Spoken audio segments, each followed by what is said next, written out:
શું આરટીઆઈના નામે અધિકારીઓને હેરાન કરવામાં આવી રહ્યા છે? શું આરટીઆઈના નામે આરટીઆઈ એક્ટિવિસ્ટ બ્લેકમેલિંગ કરે છે?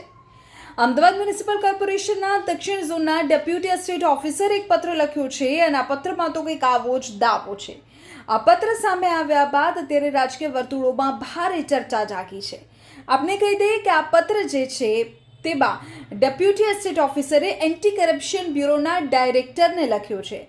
આરટીઆઈ એક્ટિવિસ્ટે આ પત્રની નકલ પોલીસ કમિશનર, સીએમઓ અને પીએમઓ સુધી મોકલી છે અને કહ્યું છે કે આરટીઆઈ એક્ટિવિસ્ટ હેરાનગતિ કરે છે અને બ્લેકમેલિંગ કરે છે.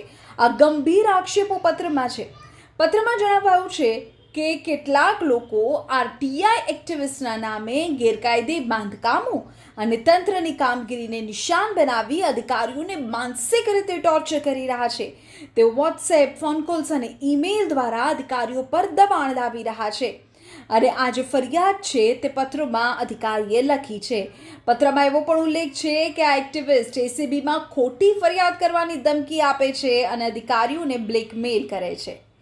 તેમણે એમ પણ કહ્યું છે કે આ પત્રમાં કેટલાક એવા લોકો પણ છે, એમના નામ તેમણે લખ્યા છે કે જેઓ રાજકીય રીતે કે અન્ય કોઈ રીતે સક્રિય હોય.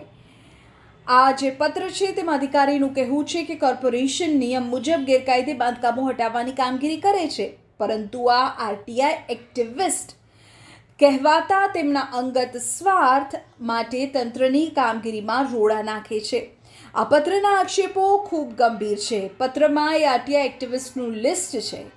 પત્ર મોકલવામાં પણ અનેક લોકોને આવ્યો છે, જેમ કે એસીબીના ડાયરેક્ટર, જેમ કે પોલીસ કમિશનર, જેમ કે સીએમઓ, પીએમઓ. ત્યારે અહીં સુધી આ પત્ર પહોંચ્યો છે ત્યારે જોવું એ રહેશે કે હવે આ પત્ર સામે શું કાર્યવાહી થાય છે, અધિકારીની વાતમાં કેટલું દમ છે અને જો અધિકારી સાચું કહી રહ્યા છે તો આરટીઆઈ એક્ટિવિસ્ટ શા માટે બ્લેકમેલિંગ કરી રહ્યા છે.